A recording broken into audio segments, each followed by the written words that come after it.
Yes. 5, 4, 3, 2, 1. Welcome to Up in Your Business with Kerry McCoy, a production of flagandbanner.com. Through storytelling and conversational interviews, this weekly radio show offers listeners first-hand insight in starting and running a business, the ups and downs of risk-taking, and the commonalities of successful people. Connect with Kerry through her candid, often funny, and informative weekly blog, where you'll read and comment on life as wife, mother, daughter, and entrepreneur. And now it's time for Kerry McCoy to get all up in your business. I'm Kerry McCoy, and it's time for me to get up in your business. Before we start, I want to introduce the people at the table. We have, who you just heard from, Tim Bowen, our technician, who will be managing the board and taking your calls. Say hello, Tim. Hello, Tim. And recording our show to make a podcast available next week is our technician, Jesse. Thank you, Jesse. No problem. If right now you're sitting at your computer, you might want to watch us live on Facebook. I'm waving to everybody on Facebook. It's kind of fun to see what goes on behind the scenes and to see all the people in the room. We have 1, 2, 3, 4, 5, 6 people making this happen today. It's at flagandbanner.com's Facebook page. This show, Up in Your Business with Kerry McCoy, began with entrepreneurs in mind, a platform for me, a small business owner and a guest, to pay forward our experiential knowledge in a conversational way. As with all new endeavors, it's had some unexpected outcomes, like the show's not just for entrepreneurs and wannabe entrepreneurs, but for everyone. We're all inspired by everyday people's American-made stories of how they worked hard, took risks, and found their voice. Another finding is that business is creative, more so than really I ever thought. And last, behind each of my successful guests is the heart of a teacher. Joining me today is the uber creative author, blogger, editor, local celeb, and speaker, Mr. Rex Nelson. I knew I liked this guy when I heard him say in his oration, I am paraphrasing, but I'm going to say what you sort of said, which is, I know a little bit about a lot of stuff. I'm about 2 miles wide and 1 inch deep. I think that's exactly what I said. That is a great metaphor. I could just completely understand it and think a lot of us are that way, actually. Rex Nelson is funny and has a funny way of saying and looking at things. It's going to be a great show today. If you're just tuning in for the first time, you may be asking yourself, what's this lady's story and why does she have a radio show? Well, Tim is here to tell you. Thank you, Kerry. Over 40 years ago, with only $400, Kerry McCoy founded Arkansas Flag and Banner. During the last 4 decades, her business has grown and changed dramatically, from door-to-door sales to telemarketing to mail order and catalog sales, and now Flag and Banner relies heavily on the internet, including our newest feature, live chatting. Each decade required a change in sales strategy and procedure. Her business and leadership knowledge grew with time and experience, as well as the confidence to branch out into multimedia marketing that began with our nonprofit Dreamland Ballroom, which we have good news about, as well as our in-house publication, Brave Magazine, and this very radio show you're listening to now. Each week on this show, you will hear candid conversations between her and our guests about real-world experiences on a variety of businesses and topics that we hope you'll find interesting. Kerry says that many business rules like treat your employees well, know your profit margin, and have a succession plan can be applied across most industries. What I find encouraging is her example that hard work pays off. Did you know that for 9 years while starting Flag and Banner, she supplemented her income with many part-time jobs? I think that just shows that persistence, perseverance, and patience prevail. Today, Flag and Banner has 10 departments, and I have 25 coworkers. It reminds us all that small businesses are the fuel of our country's economic engine and that they empower people's lives. If you'd like to ask Kerry questions or share your experience or story, you can send an email to questions@upyourbusiness.org. Thank you, Tim. My guest today, Mr. Rex Nelson, is one of the most high-profile writers and speakers in the state of Arkansas.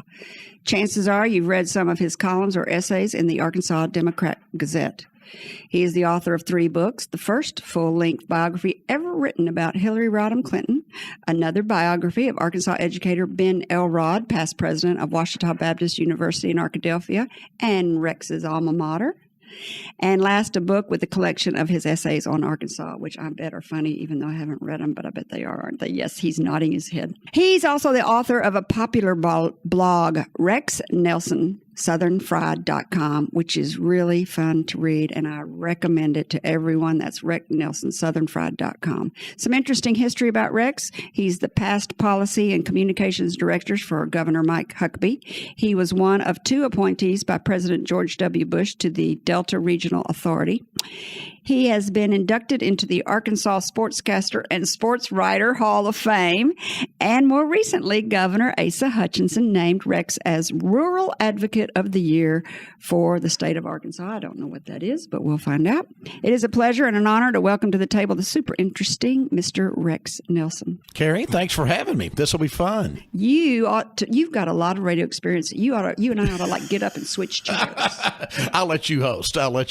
But I did start at a very young age. I always loved radio. I know. What'd you tell Tim when we came on? He said he started. I was 13. 13 years old. Yeah, I grew up in Arkadelphia, and the campus station at Henderson State University, one of these 2-watt stations, you only get around about half the town, but the station manager there was good friends with the mother of one of my best friends, and we were always acting like we were on the radio and recording shows. So she talked him into giving us a show that we did every Friday afternoon, just like this, on Friday afternoons for 2 hours. And then within a couple of years, I had actually graduated to the commercial stations there in Arkadelphia and worked there all the way through high school and all the way through college. There's something to be said for growing up in a small town. Where else do you get to go on the radio at 13? Yeah, and do a 2-hour radio show with your best friend. Absolutely. Small towns are great. When I was in college, I was, and it's the opportunities it gives you. I was not only the sports director of KVRC, KDL, which were the commercial stations there, AM and FM, but I was the sports editor of the newspaper, the Daily Siftings Herald. And I remember one of my friends from out of state came in and they said, "No, wait, let me get this right." Said, if I go to an Arkadelphia High School football game, you're calling the game on the radio. And I said, yeah. And said, if I pick up the paper, then it's your story about the game also. And I said, yeah. And he said, you don't get much varied opinion on sports in this town, do you? My opinion's the only one you need anyway. And that still goes today. So how old were you when you were doing that? 18?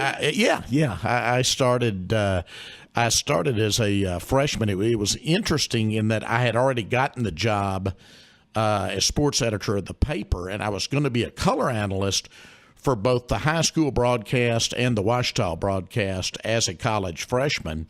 And about 2 weeks before the season, the guy that I was going to do the high school games with, had a falling out with his stepmom. Who owned the radio station? Who owned the station, yeah. The dad sided with his wife rather than his son, and because he had to go home every night. Right. And, good father, and so the good husband. Son left, and so the owner of the station called me in and said, I want you to do play-by-play. And I said, well, I'd love to. And what game is this, basketball? This was football, Arkadelphia High School football. I had actually been playing the year before, so I went literally from having played the previous fall to doing the play-by-play. I did start the season on the college games doing color, and then my phone rang one day, and a guy from Conway named Glenn Hoggard was doing the play-by-play, and the phone was kind of scratchy, and I said, "Where are you, Hoggard?" And he said, "I'm in Saudi Arabia." And I said, Saudi Arabia, he was working for the Ward Bus Company. You remember the old Ward Bus Conway, Company Arkansas. at Conway? Mm-hmm. And Ward had gotten a huge contract to sell buses to the Saudi government. This is still interesting to me, to take pilgrims to Mecca. No way. And yeah. Conway, Arkansas, Ward Bus. The Saudi government was buying buses from them to haul pilgrims. You know, they have thousands and thousands, obviously, of Muslim pilgrims going to Mecca. So he said, I'm in Saudi Arabia. I'm going to miss the game today. You're going to have to do play-by-play. In fact, I'm probably going to be spending most of the rest of the fall in Saudi Arabia because this is a big account for us. Mm-hmm. So you're going to have to end up doing the So you were older when that happened. I mean, I was a freshman in college when that happened to me. And your friend was... He was older. He was older. Yeah. No, this was another friend that I'd started with years before. But no, Glenn was older. And so he was out of college. He was working full time, but was still going to do the play-by-play. But I ended up picking it up as a freshman and have done it the years I'm in Arkansas. Have been in Arkansas ever since. Now it's not continuous because I lived in Washington D.C. for part of the 1980s, but I have done it a total of 35 seasons. I've been the Washita play-by-play. You still are? Mm-hmm. You still are. This next season will make season number 36. Good Lord willing. Yeah. Aren't they lucky to have you? I enjoy it. It's fun. I bet it is. And my wife knows that I'm going to be gone 11 weekends in the fall, and she just expects it. I tell people, some people golf, some people play tennis, some people, fish. I just have a weirder hobby. I do football games on the radio, so I'm gone for 11 consecutive weekends. So when you were 13, though, I got to find out what two 13-year-olds talk for 2 hours on the radio. We played music, too. Oh, okay, good. Yeah, it wasn't just talk. So you played the We Beatles were just jockeys. Oh, yeah. So you went to OBU. You did. wrote a biography about a guy from OBU. Mm-hmm. Didn't you write a biography? Your in the opening, I said Ben something Elrod, about your who was a neighbor when he was the vice president of the school, and the school asked me to get involved in writing a story. And he's such a great leader in Arkansas history that ended up doing a story on Dr. Elrod. But that was a labor of love a few years ago. Dr. Ben Elrod. What did you find interesting about him? He became a minister. I read a little bit about absolutely. No, just a great leader.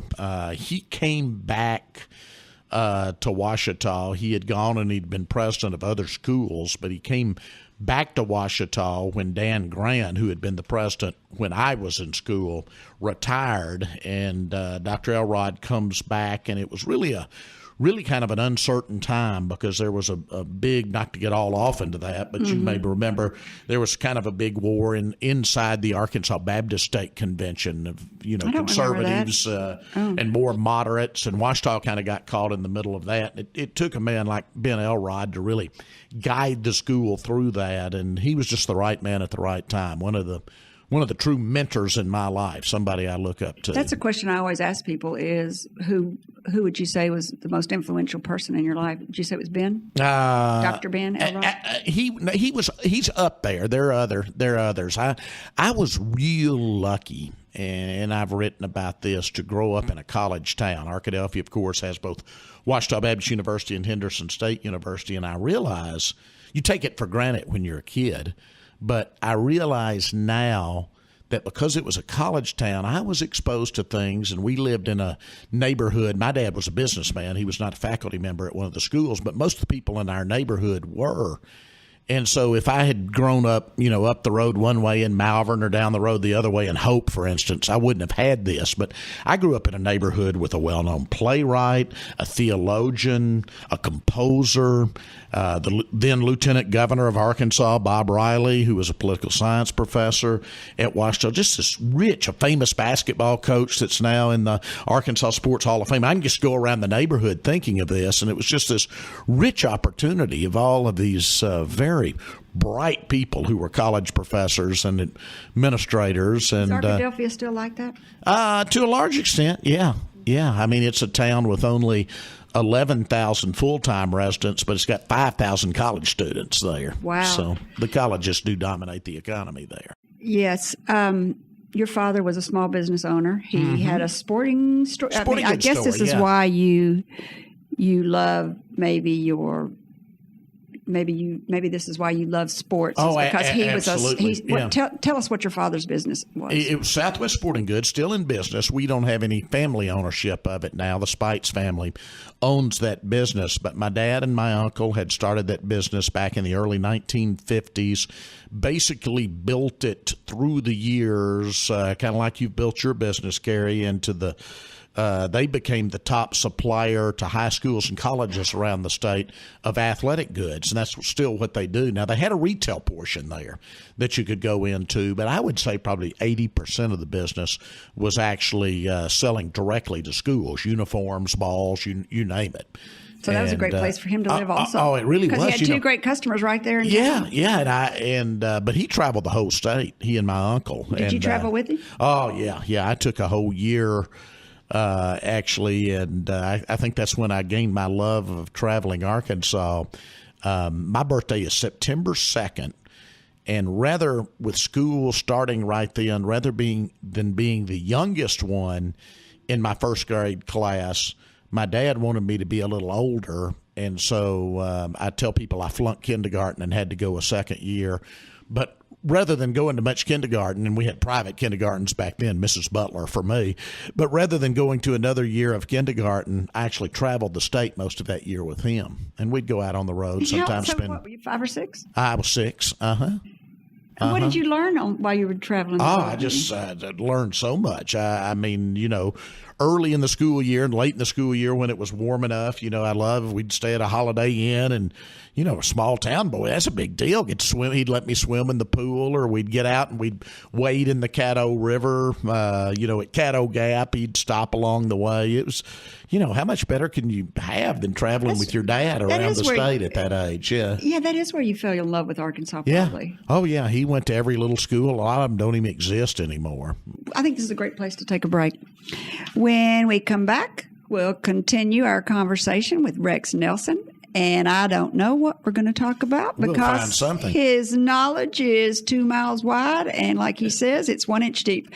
But we're going to talk on every kind of subject he loves: sports, barbecue, blues, politics, crappie fishing, horse racing, boxing, the Delta, back roads, and much, much more. And at the bottom of the hour, we'll be taking calls. So listen and get your questions ready. You're listening to Up in Your Business with Kerry and McCoy, a production of flagandbanner.com. If you miss any part of this show or you want to learn more about Up in Your Business, go to flagandbanner.com and click on Radio Show. Or you can subscribe through iTunes, SoundCloud, or your favorite podcast app simply by searching flagandbanner.com. Lots of listening options. You're listening to Up in Your Business with me, Kerry McCoy. I'm speaking today with blogger Mr. Rex Nelson, writer of the Arkansas Democrat-Gazette, and many, many more. We were talking about how he was on the radio, and before we jump into all the other things he loves, you were on the radio when the Miracle on Ice won. Yeah. I just read that in your blog. Yeah, and I'd written my Democrat-Gazette column about it a couple of Sundays ago. One of the most highly recruited high school basketball players ever to come out of Arkansas was a guy named Ricky Norton, who ended up playing at the University of Arkansas. Ricky was from this tiny little Class B school, Oklahoma High School. There is no longer an Oklahoma High School. There's no longer a Class B even in Arkansas classifications. But Ricky's senior year, he is the first player in a long time, at least, at the University of Kentucky, for instance, came into Arkansas and went really hard after. So we decided to do all of their postseason games, district tournament, regional tournament, state tournament, Oklahoma, on the Arkadelphia stations, because we were the closest town of any size. Mm-hmm. And I was going to do the play-by-play. So I'm in an old WPA-type gym down in Emmett, Arkansas, near Hope, between Prescott and Hope, and doing an Oklahoma basketball game in 1980, and I can remember the guy back on the board in Arkadelphia was a guy named L.D. Hoover, and I'm sitting there and I got my headsets on and I hear L.D. break in, and he says, Rex, I can remember this like it was yesterday. He says, there's probably never been a hockey score, because that wasn't real big in Arkadelphia. He says, there's probably never been a hockey score given on KVRC, but you might be interested in knowing that the United States just defeated the Soviet Union in hockey. Miracle on Ice. Yeah, and that was the Miracle on Ice, yeah. What a great I was doing story. A basketball game in Emmett, Arkansas that day. Announcing the Miracle on Ice winning score. That's pretty cool. I think that's great. So what subjects you want to talk about? Barbecue, politics? You know a lot about politics. You take and run, wherever you want to go. Horse racing? Well, Big day tomorrow. What's tomorrow? The Rebel Stakes at Oakland. Oh. The Rebel has become second only to the Arkansas Derby as a key 3-year-old race. And so this year, it's really interesting. And I've probably written 2 million words ever since the Majestic burned about downtown Hot Springs 2 years ago. But this year, it really worked out nicely in that the Rebel, which is a big day anyway, fell on the same day as St. Patrick's Day. And their St. Patrick's Day parade down there has become just a huge deal. So with the St. Patrick's Day parade and the Rebel being on the same day, I think it could be one of the biggest days in the history of Hot Springs tomorrow. And the weather's supposed to be great. What a good story. Yeah. You it's going? supposed to be great. I'm going to try to make it down there. Yeah, it's going to be crowded. The festivities You've start. probably got a parking pass, though. The festivities start today. They've got, for us old-timers, they've got Grand Funk Railroad playing free downtown tonight. Oh, my God. Yeah. And then after the parade downtown tomorrow night, Morris Day and the Time are playing. Oh, my other favorite for us old folks. Yeah. So they are the two bands that are coming in this week. I know every word to the songs. Oh, yeah, You are currently the senior editor for the Arkansas Democrat-Gazette. Tell us about that and your favorite topic to write about. Obviously, you like writing about horse racing. But yeah. I'd worked full-time for the Democrat-Gazette and the old Arkansas Democrat back when we both had a Democrat and a Gazette. My first job out of college. What's it? You were working for the Gazette or for the That's Democrat? for the Democrat guy. I came and I was a sports writer at the Democrat. I was later the assistant sports editor there, and then they sent me to Washington, D.C., and I was their Washington correspondent. For sports? No. I made the switch from sports to politics. So I was Which do you like better? I like both. You like everything. That's what my wife said. She says, you would be an awful movie reviewer or restaurant reviewer because you just like too much. But, I said, no, I just know how to choose the good ones. So if people want to read your column in the Gazette, where do they read it? It appears every Wednesday on the Voices page, which is opposite of the editorial page. That's what we call our op-ed page, the Voices page, every Wednesday, every Saturday, and then on the editorial page, I'm the lead columnist on Sundays on the editorial page. That's a lot of writing. Three columns a week. Well, I went back doing it full time as of June 1st. I was just freelancing one column a week, but I'm doing 3 columns a week now. So every Wednesday, every Saturday, and every Sunday. And then once a month, I do a longer essay that is the cover of the perspective section on Sundays. So do they limit you to how many words you can write? Yeah. You've got a length columns around 900 words or so. We go by inch counts in the newspaper business rather than word counts, which is I have about 29 inches, column inches. So how many inches do you write a week? Well, 29. I got about 32 on Sundays, about 90 column inches. Does that take all week long to do? And this may have come from having started in sports where you had to write real fast because you're covering night events and your own deadline. I've always been a fast writer. So, what takes time, and that's the fun part, is going out in the state because I don't just sit and pontificate. I don't believe in doing that kind of column. That's just not me. So going out in the state, gathering material, talking to people, that's what takes the time. The actual writing, I can write a column in right at 2 hours. That's writing it, editing it, and being through with it. But it's the research. Yeah. And the experience. Where do you decide to go and what do you decide to write on? Or are you limited? Do they say you're only going to write about this? But it doesn't sound like it. It sounds like you've got free reign to do what you want. That's the great thing about it. And I realize how lucky I am. And I can write about anything I want to. When I was the political editor of the Democrat-Gazette, when Mike Huckabee took office in 96, and I joined him over in the governor's office, and I thought it would be a short detour into government. And it ended up, a couple of years, go back to the newspaper business, see how that side works. Ended up being 13 years. I worked in the governor's office for more than 9 years. Then I worked in the Bush administration for 4 years. So I was in government for 13 years. So when I came out of government after 13 years, I thought, God, I'd love to write again. So I called Paul Greenberg, editorial page editor of the Democrat-Gazette at the time. Said, Paul, would you be open to having a weekly columnist? And I guarantee you, having worked as their political editor and then having worked in a governor's office and then having worked in a presidential administration, they figured I'd write about politics, right? Right. But I got to looking at that page, and there was so much dadgum politics on that page. I just thought I'd be another voice, and maybe at least some of us, as we get a little older, a little more experienced, maybe we get a little more humble, because I was really thinking, who really cares what I think about health care reform or anything else? So just kind of by osmosis, my niche kind of became Arkansas, for lack of a better term. I mean, I could write about national politics if I wanted to. They don't tell me what to write, but I rather write about Arkansas people, colorful characters, colorful places, Arkansas food, Arkansas music, Arkansas history. Those tend to be what my columns are about. Mm-hmm. I love how the top of your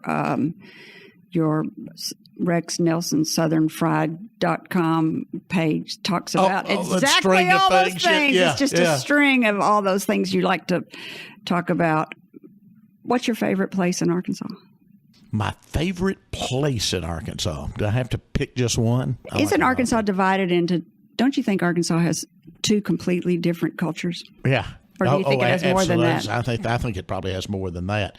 If I had to pick one place in Arkansas, because I so love those Saturday afternoons, and I grew up a block from there. Where? It would be Where? It would be the football field at Ouachita, because I just so enjoy broadcasting college football games on Saturday afternoons. That makes sense. Fall. Arkadelphia would be your favorite place. You love that town. Yeah, and so I have let my two boys come, and hopefully we're a long way off from that. But kind of my trademark is I describe, being a Baptist school, it's kind of a fit. I describe the end zone a lot of time as to the promised land on play-by-play call, into the promised land. So I love that. I have informed my sons when my day comes, that's where I want my ashes scattered, in the end zone. In the promised land. Yeah, they're at the Ouachita football field. They're going to have to sneak into the football field and scatter my ashes in the end zone. I was going to say there's rules against that. You can't just go spreading out your remains all over the place. Well, they know how to get in. They know how to sneak in. They know the back door. So, I mean, there's two different, there's like the mountains of Arkansas. Yeah, but I would tell you that the Ouachita culture is very different than the Ozark culture even. So we've got two mountain ranges in the state. I think those are different cultures you'll find. Is Ouachita mountain range, is it true that it's the only mountain range that goes east to west? It's one of the few. Yeah, one of the few. So tell our listeners what I'm talking about. Well, I mean, mountain ranges it can go north and south, or east or west, and most the Ozarks and the Ouachitas are different in that sense. But I think, and I can't really put a finger on it, but the people are different, the culture's different. From southwest Arkansas to northwest Arkansas on the mountainside of the state. And then, of course, you get over the Delta, and it's really different. But you got Crowley's Ridge, this hill country running through the middle of the Delta, and it's a little different. So I think we've got at least 5 or 6 cultures in Arkansas. So right now, what are you researching that you're thinking about writing about? Well, I can tell you some I've already written, because I try to stay about a week ahead. Tomorrow's Saturday's column is on trying to revitalize Capitol Avenue in downtown Little Rock. Sunday's column actually is on Arkansas Post, speaking about getting out in the state, way down in southeast Arkansas. What's Arkansas Post? Arkansas Post was the original territorial capital. It was the first settlement that the French settled in Arkansas. When Arkansas became a territory in 1819, it was the territorial capital. The Arkansas Gazette was founded there, oldest newspaper west of the Mississippi, in 1819. And then the capital moved to Little Rock in 1821, and the Gazette moved with it to Little Rock in 1821. And I always loved the fact that when we had a separate Arkansas Gazette, their P.O. Box was P.O. Box 1821. Really? Decades, yeah. Yeah, the year that it moved to Little Rock. I always just thought that was a nice touch. You were just like a man of trivia. Yeah. I've got all kinds, nothing important, just all kinds of worthless information floating around. Are you traveling right now on the back roads of Arkansas to somewhere? Yeah, I was in Clarendon last night, down in the lower White River country, which I love. I spoke to their annual Chamber of Commerce banquet last night. I went over a little early. Never had been to the Lonoke County Museum in Lonoke, believe it or not. So I went to it yesterday afternoon and poked around, had a barbecue sandwich at Craig's in Devall's Bluff, my favorite barbecue place in the state, and I've read them before, but I love reading the Civil War markers there in Devall's Bluff, and then went on down to Clarendon and did the banquet. So that's where I was poking around yesterday. Did Arkansas take down any of its Civil War monuments? Not that I'm aware of. So there's another barbecue place that won the James Beard Award. Jones, in Marianna. You prefer Craig's over Jones? I probably do, and I'll admit my bias. Craig's is in Prairie County. My mother was from Prairie County. My grandparents in Des Arc, I'd spend large parts of the summers with them, and we'd often road trip down to DeVal's Bluff and pick up barbecue. So I was kind of raised on Craig's barbecue. But Mr. Jones puts out a mighty fine barbecue sandwich, too. Well, he just puts it on white bread. Yes, he does. On that square white bread, Absolutely. Wonder you better Bread. get there early now, because after he won that Beard Award, when he's out, he's out. So being a businesswoman, I went down there and sat in his parking lot after he won that Beard Award and went in there and got a barbecue and came out and sat in his parking lot and did the math on how many people went through there the day and how much his overhead was. And I figure he's got money buried all over that place. There's no way he's got an overhead at all. No overhead. It's an old house. It's in a residential neighborhood. As you It's saw. almost a lean-to. Dirt parking lot. Yeah, yeah. Uh-huh. So What is he doing with all that money? you need to ask him. Mr. Jones is a man of few words, but he's always been good to me.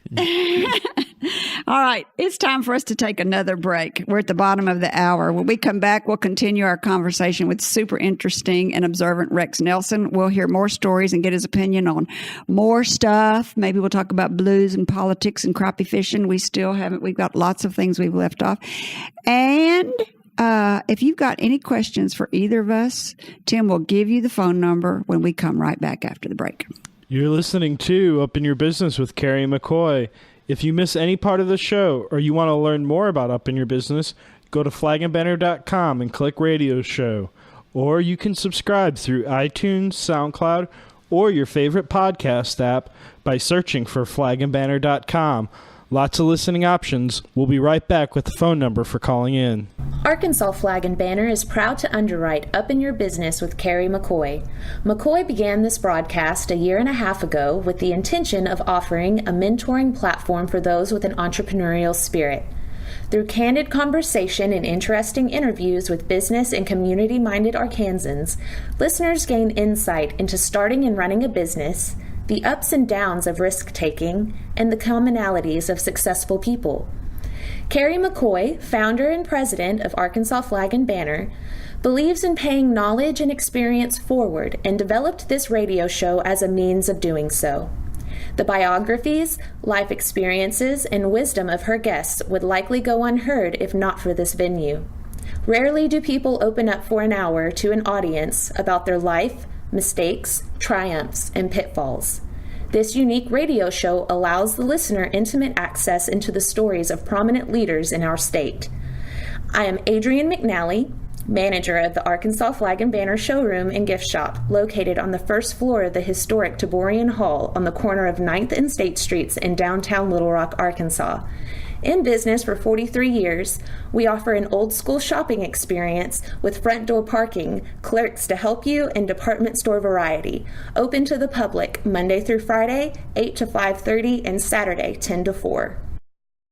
You're listening to Up in Your Business with me, Kerry McCoy. I'm speaking today with the blogger Rex Nelson, writer for the Arkansas Democrat-Gazette. You know, I never interview anybody that I don't learn something from.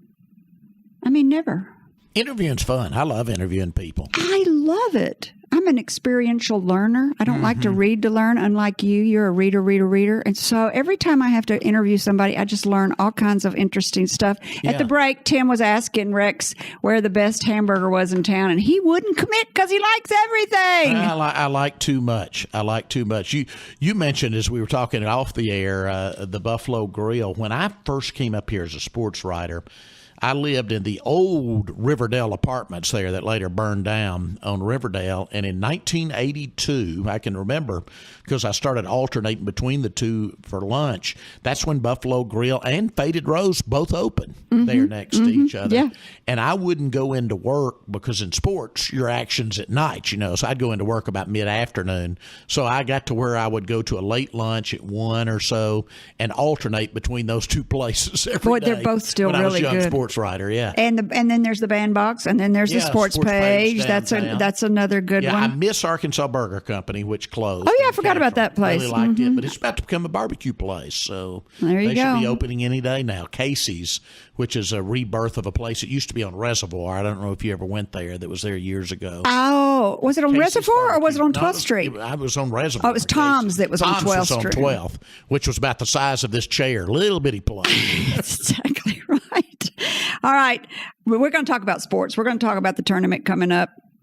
I asked Rex before we went on, when we were on Facebook Live, I asked him about did he have Loyola? And you said, I did. I don't believe him. Well, okay, I'll see if they taped it because they had me on KRN to talk about the tournament on Monday morning. I think they called to talk a little bit about once we knew the seedings on Sunday. And they asked me by dark horse, and I said Loyola. And then I admitted my bias in that Loyola is coached by Porter Mosier, the former UALR head coach, and I'm a big fan of Porter Mosier. I got to know Porter when he lived here in Little Rock, and just a really big fan of his, and would love to see them win again tomorrow and advance to the Sweet 16. Did you email him or text him? I have not. I need to do so. I figure he's getting flooded with messages he probably after is winning. flooded. I mean, that was the game of the day yesterday as they won on a last-second shot. I bet your wife hates beater. getting a fight with you because you remember everything. You know, I told you I was poking around East Arkansas yesterday. Luckily, I have XM Sirius in my car, satellite radio, because I'm on the road so much. So I had the Loyola game on, and I'm sure the people, if I was passing anybody who looked in the car, thought I was nuts because I just screamed out when they hit that shot. But I was listening to the game on the radio. I went in front of a TV. Well, I liked our seat. Did you? Yeah. I thought it was good. Yeah, I didn't expect it to be that high, actually. Did you? Not really, but I mean, this team, you know, is so up and down. They could lose here this afternoon, or they could go on a run and make I think they're Sweet playing 16. right now. Yeah. Butler. We're playing Butler. Yeah, you're not supposed to say that because people will tune us out then if you say that. Oh gosh, he's a radio guy, isn't he? He knows. Well, they can get Don't tell anybody. They can get the podcast next week. Yeah. Well, most of them are probably in their car. Oh, they could turn it on. Oh, don't talk about it anymore. All right. You are an appointee by President George W. Bush to the Delta Regional Authority. What did you do? What does that mean, and what did you do? The Delta Regional Authority. And is it bigger than Arkansas? It was one of the last bills. Yes, it's parts of 8 states, and it was one of the last bills that Bill Clinton signed before he left the White House in late 2000. He signed the bill creating the Delta Regional Authority. It's a federal-state partnership, parts of 8 states, including a large part of Arkansas. The governors work closely with 2 presidential appointees to kind of spur economic development in rural areas of those states that tend to have high poverty rates, that being most of eastern Arkansas that Were you we successful? represented. You never have enough money to do what you need to. I mean, we had some successes, but you're constantly frustrated because the needs are just so great and the money's so limited. Why do people stay there? Because it's home.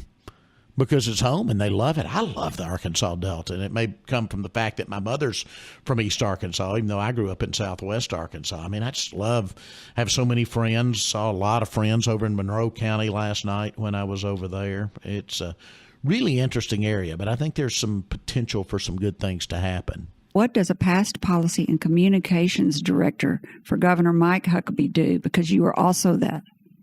Yeah. What do you do?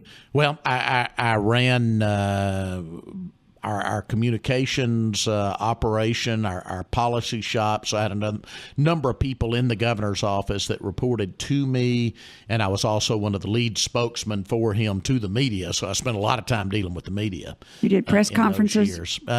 Well, I returned a lot of phone calls and returned a lot of emails. I didn't do we don't do a press briefing, you know, as such, in a small state like Arkansas, like the White House does. I mean, people expect to be able to reach the governor personally in Arkansas. How old was the current press secretary? Sarah Huckabee. She was 13 years old when I went to work for Governor Huckabee. Did you know she was going to grow up to be such a powerhouse? Yeah.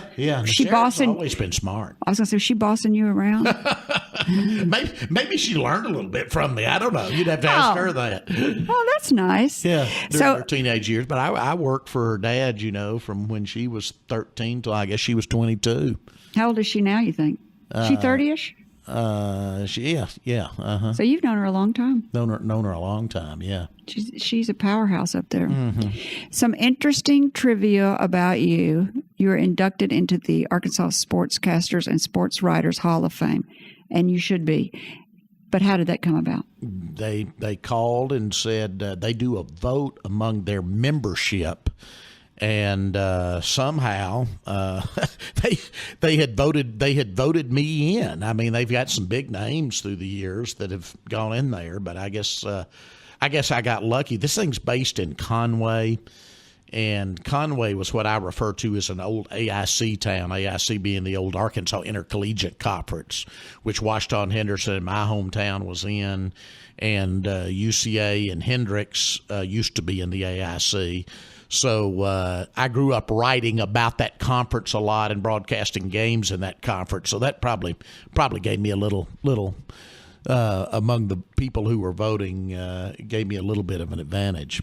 What year did that happen? 2 years ago. Oh, recently. Uh-huh. Well, you deserve that. You know, if you do anything long enough, somebody's going to recognize you someday. You just hang around. You got to outlive them. You know the old sayings. You know, Chris Rock said that he was a successful rock star just because all of his other friends that were on touring and playing music just decided that they were going to quit and go get a job. And he said, I just never did. I just kept going until finally one day I became a rock star. I just tried it so hard. Just keep going, and everybody else gives it up or dies or goes on to something else. You know, just hang with it long enough. Hang with it long enough. More recently, Governor Asa Hutchinson named you the Rural Advocate of the Year for the state of Arkansas. Well, I write about rural Arkansas a lot. I talk about rural Arkansas a lot. I travel rural Arkansas a lot. So you I'm love very rural honored. Arkansas. Oh, yeah, absolutely. Absolutely. I was thinking yesterday afternoon as I was driving again over in the Clarendon area how much fun I was having. Mm-hmm. I mean, I was listening to NCAA basketball on the radio. It was a beautiful day. Couldn't have been prettier. Driving through that area of the Arkansas Delta. It's my idea of a good time. So what is we've talked about where your favorite place is, which is naturally Arkadelphia. And we've talked about your favorite hamburger, but he wouldn't commit, would he, Tim? Nope. No commitment. I'm going to check out the sports page, though. Yeah, it's good. It's good. Yeah. I've been to Buffalo Grill. It's good. Yeah. And not been to Craig's barbecue he liked for barbecue. Mm-hmm. Have you what about fried chicken? I think our strongest barbecue area is definitely East Arkansas. Our strongest fried chicken area is Northwest Arkansas. I probably wouldn't surprise you. Mm-hmm. So the old original AQ there in Springdale, I still like very much. One of our inductees last week into the Arkansas Food Hall of Fame, the Venetian Inn, out in Tontitown. Oh, yeah. Their signature dish is fried chicken and spaghetti. You know, it kind of mixes their Italian heritage with their Arkansas heritage, which is a great dish. So I love Venetian Inn. And then there's an all-you-can-eat fried chicken place out near Beaver Lake called the Montenay Inn outside of Rogers. And so my three favorite fried chicken places are probably up in that corner of the state. You should write. Do you write often about food? I write about food some, yeah. You should be writing about food. You know a lot about it. Coming. And the river, and you've been writing about the Riverfront Park, or just about the revitalization of downtown Little Rock. Yeah, it's doing some fabulous things. Well, thanks to people like you who've hung in there when the going was tough, and I mean that sincerely. You're going to talk about your grant, right? Today. Yes, let's talk about it. Go ahead. I'll interview you now. But no, this is your first show since it came through. That's right. On Monday, we got a call from. So my son comes running down the hall at Arkansas Flag and Banner. This is the son I was pregnant with when I bought the Taborian Hall for $20,000. $20,000. Wow. But honey, it was falling to the ground. Oh, yeah. Everybody said you're going to lose your money. My mother loaned me the money. My father handed it to me with a disgusted look on his face and said, "I'll never see that again." And I thought, yes, you will. I'm going to pay every time of that back. So I always say that I was nesting. It was a really big nesting because I was pregnant with my son, and that was a really big nesting instinct I had. But he's working for me. He started working at Arkansas Flag and Banner about a year ago, and he's been really active at the Dreamland Ballroom. Have you all ever noticed how these millennials are so socially conscious? Mm-hmm. Absolutely. They're like the greatest generation. Yes. I love them. I love them. And he's like that. So he's been volunteering and doing all this stuff for Dreamland as just on his spare time. And he wrote for a grant back in November or something. He and another, uber socially conscious person found this grant, wrote for it.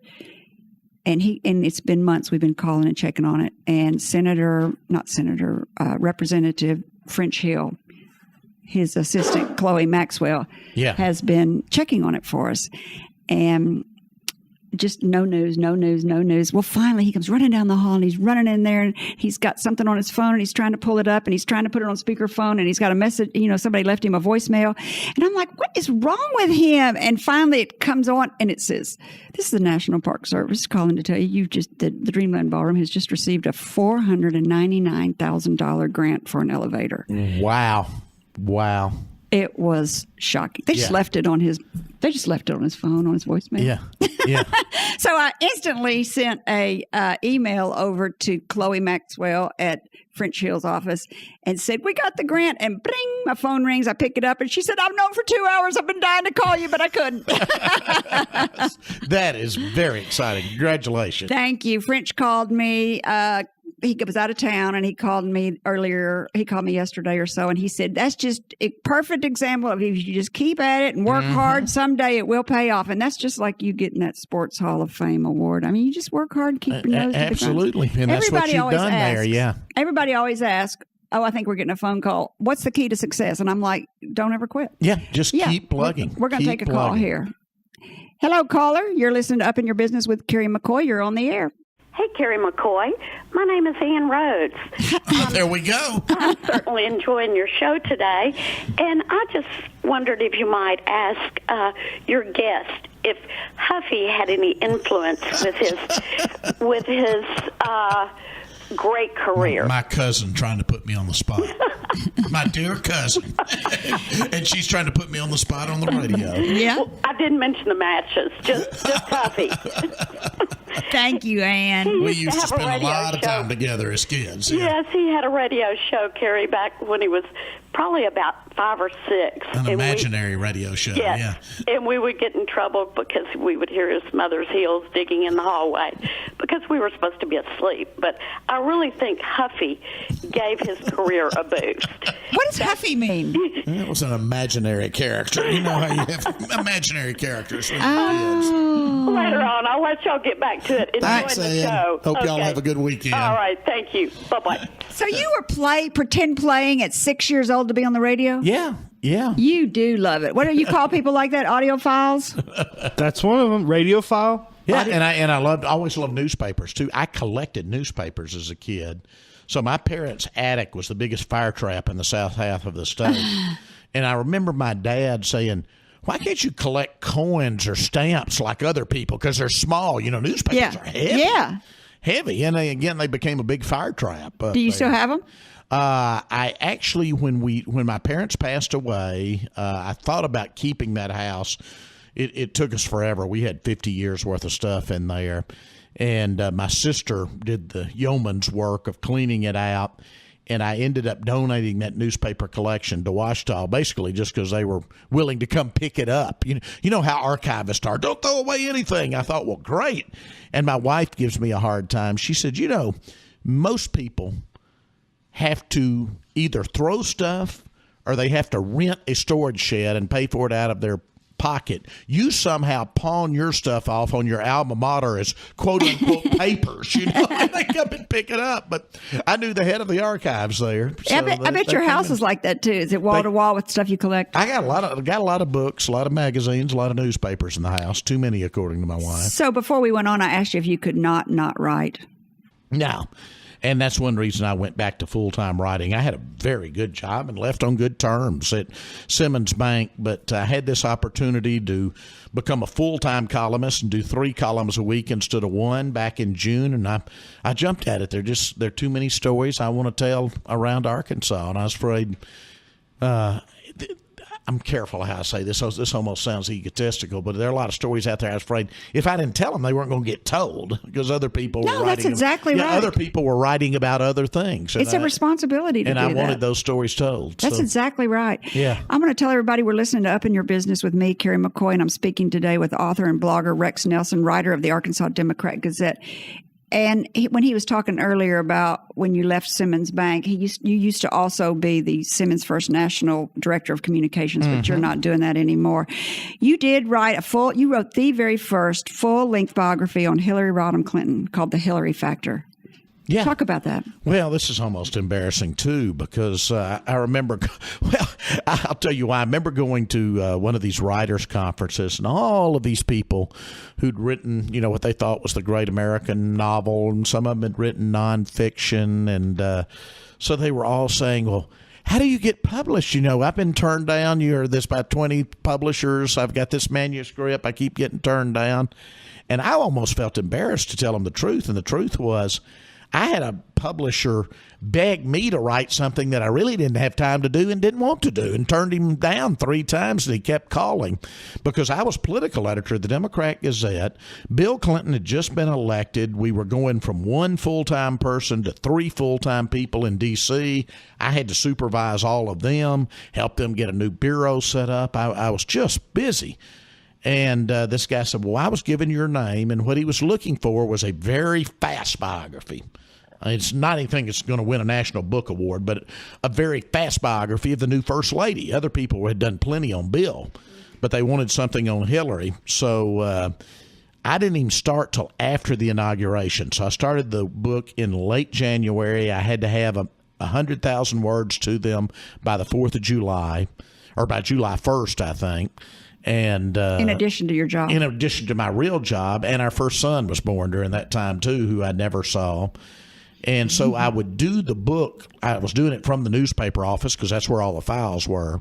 But I was doing the book late at night and on weekends. And I would go in about 7 every Sunday morning, working 7 days a week, and work all day on Sunday, writing on this book. And I can remember one Sunday, I was like this little kid that didn't want to go to school. It's like, I'm tired. I'll stay and watch football today. I can't go. And my wife just pushed me out the door, and said, you got a July 1st deadline. You got to have this thing done. And I think she'd probably already spent the advance anyway, so I didn't have to turn it in. I'd gotten an advance, and so that had probably already been spent. So anyway, somehow I got it in. So you like the book? First. Or you feel like it's thrown together and you'd like to redo it? It was quickie. I mean, it was basically a straight. It didn't take. It's not pro Hillary. It's not anti Hillary. It's just a story of her life. And actually, one of my colleagues at the newspaper, and again a colleague now that I've gone back full time again after 21 years away, Philip Martin, who's an outstanding writer. Philip actually edited the book and wrote a great introduction to it, so he was a great help on that too. Are you and the Clintons friends? I wouldn't use the word friends like everybody else. I know Bill better than I know Hillary because I covered him so much through the years, but I was at an event this past Sunday night that he spoke to over at the library. So, was he in town last week? Yeah. A lot of times they don't even announce it. I think he's probably in town more than a lot of people realize. Frankly. Why is that? Because he loves Arkansas. No, I mean, why do they not put it in the paper? Oh, I think sometimes he just has private meetings and, doesn't have public events and just wants to come home and see friends. That's probably true. Yeah. You've also written a collection of essays. Oh, I want to ask you, in your book about Hillary, did you put anything in there about her mother having been a maid? You know that story. Very few people know this about Hillary Clinton's about her mother, mother. But I don't remember anything about Hillary her mother Clinton's being a mother was very poor, and so she was at around 14 or 15. She was a housemaid for a rich lady, and the lady realized how smart she was and said, if you can get all your housework done, I'll let you go to high school. And she let her go to high school, and then she graduated and did so good she ended up getting a scholarship and going to college. And I've always wondered why Hillary has this unbelievable work ethic. And I kind of think if you grow up with a mother who was a housemaid, who went to, that got her work done, and then went to high school and lived in a rich lady's home, that your perception of life is maybe just a little bit different than the average American. Yeah. Because I would never work as hard as these politicians work. Would you? Exactly. Oh, no. I don't understand them. I do remember my 2 best interviews for that book, and because I had to do it so quickly, these were usually by telephone, but my 2 best interviews, and the name's escaping me right now, but it was it was like the assistant pastor at the Methodist church she grew up in the Chicago suburbs, and he was the youth director. He was just wonderful. And then Vic Nixon here in Little Rock, who married Bill and Hillary, and still had vivid memories of all of that. And he was great, too. So, interestingly enough, two pastors, two preachers were my two best interviews. Well, I saw on your book cover, it said interviews with people that knew her. And I figured that's what it's mostly about, is just kind of reciting what other people told you in the interviews. Yeah, absolutely. Mm-hmm. That's pretty interesting. And again, it was the first book about her. There have since been a bunch of hardcovers. That's a big claim to fame. But it was the first full-length biography because they wanted his paperback, but they wanted it out there quickly. That's a claim. That's a good claim to fame. The Hillary factor came. The Hillary factor. What's next for you? Oh, gosh, I'm going to keep grinding out columns right now. I'm having too much fun doing that. What advice would you give yourself as a young man today? Knowing what you know, what advice would you give yourself? As a young man? As a young man. Mm-hmm. Be a little more patient. I always wanted to move to the next level. I finished college, even though I was having a great time, in 3.5 years instead of 4. Be a little more patient. Now, I do sound like an old man, but the stop and smell the roses thing that we talk about. I was always ready to move on, accomplish the next thing. And I've gotten a lot more patient. And now I can allow myself to drive slowly through East Arkansas like I was doing yesterday afternoon and realize I'm being productive in my own way, even though I might not be sitting at a computer writing copy at that It's point. okay. It's okay. Absolutely. It is okay. It is okay. It's hard to do that when you're an ambitious person. Yeah. It's hard to tell yourself it's okay to stop and smell the roses. And absolutely. I think that's wisdom. Your legacy, I think I already know what it is you're going to be telling the stories of Arkansas. I've got a long way to go still to achieve that. But somebody once asked me, they said, how would you like to be known? And I still, even though I'm 58, I still think of myself in my mind as being about 28, and I act about 18, according to my wife. But anyway, at some point, and I've still got a long way to go, people would ask me, what would you like to be known as? I said, well, maybe this kind of Arkansas wise man, just this person that knows about Arkansas, its people, and kind of understands the state and what makes it tick. We're a unique place. We are a unique place. Everywhere that you talk about and write about is wonderful. And you know what? I think everything that you write is probably going to be in the Butler Center one day.